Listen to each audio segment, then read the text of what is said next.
We're now welcoming Saints Hall of Famer, Fox 8 Saints analyst Deuce McAllister. Deuce, talked to a few players, listened to a few of the press conferences. Tough loss today, but I can't escape that there's a feeling of optimism as they leave Mercedes Stadium today. A good effort, loss, but I still think overall feeling is a positive one as they leave here today. You know, a lot of times when a season ends, some players are like, man, I can't wait to get out of there.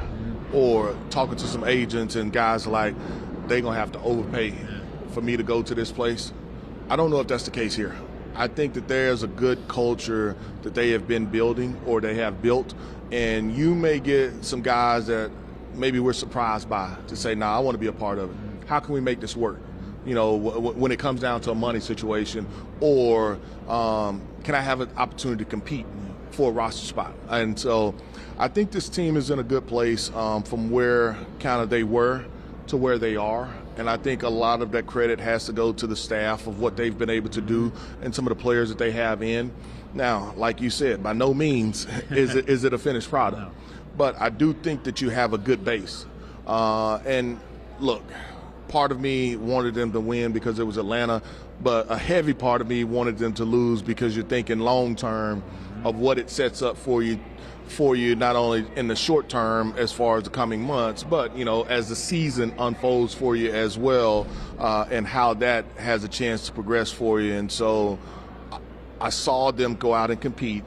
I saw some outstanding effort, individual effort by a lot of different guys. And man, you talk about a few players having career highs in their play and what they were able to do, you know. And I do agree with you. I think there's a bright future in New Orleans. As for today, I thought the story going in was obviously it was severely undermanned on offense. Yeah. And then they lose Taysom and Calvin Banks in the game, and yet they still have a chance. I thought Shuck battled, missed a couple throws, but I thought he battled. Obviously, the one he was going to want back is the interception. Yeah. But you and I were talking.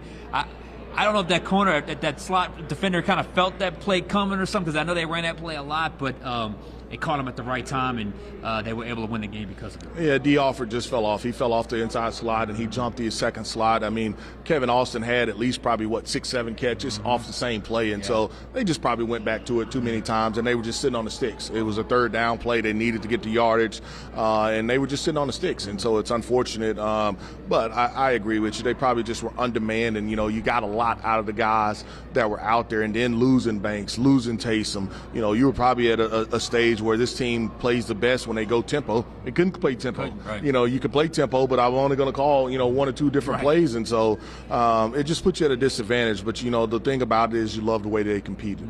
No doubt. And they were in the game a lot because they battled offensively, but defensively they were making play after play. Bijan and Algier under 50 yards rushing today, barely over 200 total yards. I thought it was the best game I had seen in a long time as a collective unit from the three edge pass rushers of Chase Young, Cam Jordan, and Carl Granderson. They were outstanding today. Oh, they were outstanding. I mean, and so, you know, you talk about being able to dominate an offensive line. That's what you call dominating an offensive line. I mean, and you got to remember, the Saints were without their starting two defensive tackles.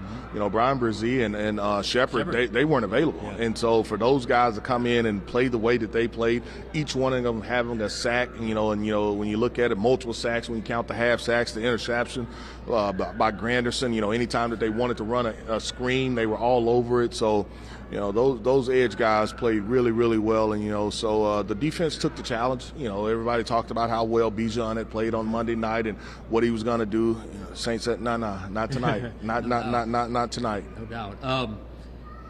Cam has double-digit sacks.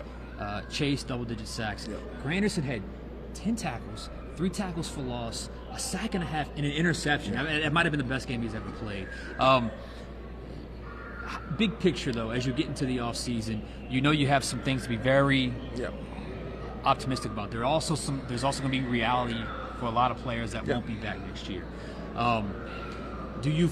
We said in the pregame, the likelihood of all four of Cam, DeMario, Taysom, and Alvin all being back next year, probably low. But do you see a world where that could be the case where all four of those guys are back?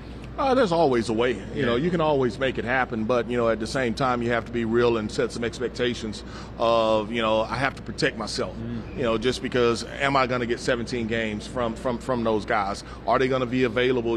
Every game, not just hey, I'm available, but I can't play. And so for this Saints team, they've got to be able to. I don't want to call it aggressive this offseason. There's some things that you have to be able to fix. I mean, you've got some problems areas in a few places that you have to be able to address. And then can I continue to retool that defense, get some playmakers on it? Can I continue to retool that offense? Whether you're talking about in the backfield, whether you're talking about tight end position, offensive line, receiver, really across the board, you can add a player or two to each room. And so that'll be the case, or the thing that you want to be able to do, not only via free agency but the draft as well. Yeah. Be interesting to see. Off season is going to be a fun one, no doubt about it. Deuce, thank you. Appreciate it.